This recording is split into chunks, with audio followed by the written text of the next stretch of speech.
উৎকণ্ঠার ২৮ October পাল্টাপাল্টি কর্মসূচি ঘিরে মাঠের রাজনীতিতে শঙ্কার আশঙ্কা কি হতে যাচ্ছে ওই দিন।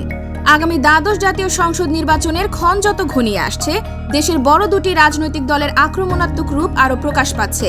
অক্টোবর ২৮ তারিখের মহাসমাবেশ নিয়ে উৎকণ্ঠা, আর নভেম্বর মাসে কি হবে তা নিয়ে আশঙ্কায় এখন দেশের জনগণ।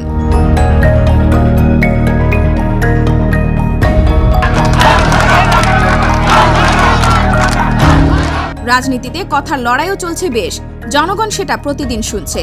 পায়ের নিচে মাটি থাকবে না, মাথায় ইউরেনিয়াম ঢেলে দেওয়া আর হুমকি পাল্টা হুমকি, আলটিমেটাম পাল্টা আলটিমেটাম নিয়ে রাজনৈতিক অঙ্গনে উত্তেজনা বাড়ছে। এই সরকারের পায়ের নিচে কোনো মাটি নেই। ফখরুল মইনুরের মাথায় রাশিয়া ইউরেনিয়াম ঢেলে দেব।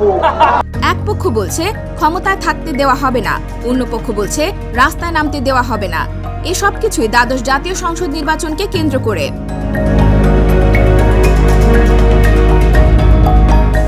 সরকার পতনের দাবিতে টানা আন্দোলনে থাকা বিএনপি আগামী ২৮ অক্টোবর রাজধানীতে মহাসমাবেশ করবে। সেই সমাবেশ থেকে দলটি আন্দোলনের মহাযাত্রা শুরু করবে বলে ঘোষণা দিয়েছে। ধারণা করা হচ্ছে সেদিন হরতাল অবরোধের মতো কঠোর কর্মসূচির ঘোষণা দিতে পারে বিএনপি। এদিন জামায়াতে ইসলামী সহ অন্যান্য বিরোধী দলও মাঠে থাকার ঘোষণা দিয়েছে। আগামী নির্বাচনের তফসিল ঘোষণার আগেই দলগুলো তাদের আন্দোলন চূড়ান্ত পর্যায়ে নিয়ে যেতে চায়।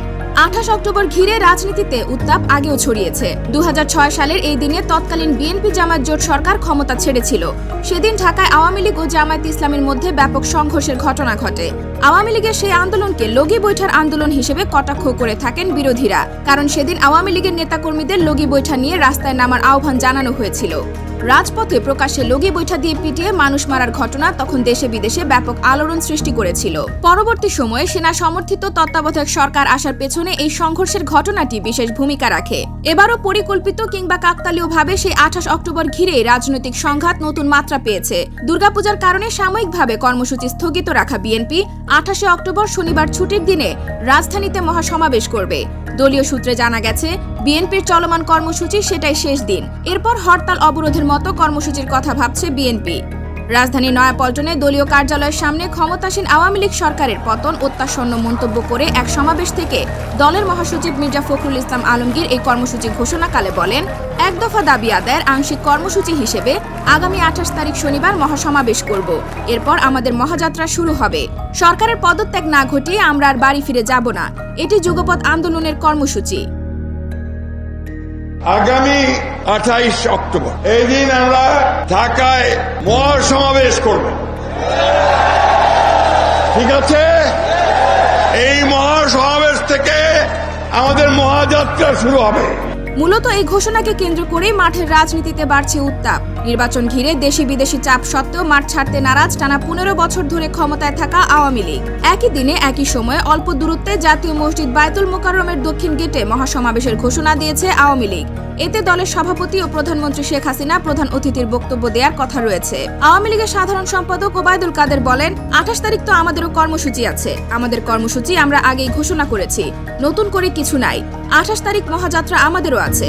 আওয়ামী লীগের ঢাকা বিভাগীয় সাংগঠনিক সম্পাদক মির্জা আজম হুঁশিয়ারি দিয়ে বলেন, আগামী ২৮ অক্টোবর বিএনপি জামাতকে ঢাকায় ঢুকতে দেয়া হবে না।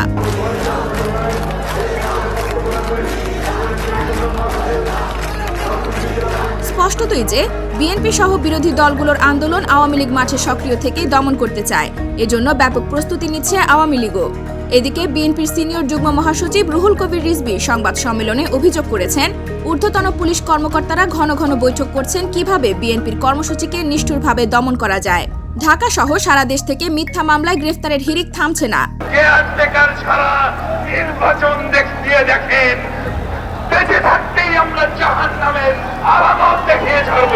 একটা বিশেষ দলের সভা হয়েছে, যারা এই সরকারকে ক্ষমতায় টিকিয়ে রাখার জন্য পরিকল্পনা নিয়েছে, এই সরকারকে ক্ষমতায় টিকিয়ে থাকার জন্য প্রতিশ্রুতিবদ্ধ। অন্যদিকে আসন্ন নির্বাচন ঘিরে দেশের বড় রাজনৈতিক দল দুটির বিপরীতমুখী এমন অবস্থান স্বাভাবিকভাবেই জনগণকে উদ্বিগ্ন ও আতঙ্কিত করে তুলেছে। ডিএমপি বলছে, বাংলাদেশের সংবিধানে যে কোনো রাজনৈতিক দল শান্তিপূর্ণভাবে রাজনৈতিক আন্দোলন, মিছিল, মিটিং, সমাবেশ করার অধিকার রয়েছে। এসব ক্ষেত্রে পুলিশ নিরাপত্তাও দিয়ে থাকে। কিন্তু ২৮ অক্টোবর কর্মসূচির আড়ালে যদি কেউ সহিংস পরিস্থিতি সৃষ্টির চেষ্টা করে, যে কোনো পরিস্থিতি কঠোর হস্তে দমন করা হবে। চুপ নেই যুক্তরাষ্ট্র। ঢাকাস্থ মার্কিন রাষ্ট্রদূত পিটার হাস রবিবার দুপুরে স্বরাষ্ট্রমন্ত্রী আসাদুজ্জামান খান কামালের সঙ্গে সচিবালয়ে সৌজন্য সাক্ষাতে জানতে চেয়েছেন আগামী 28 অক্টোবর বিএনপির সমাবেশের সময় সরকার রাস্তাঘাট বন্ধ করে দেবে কিনা।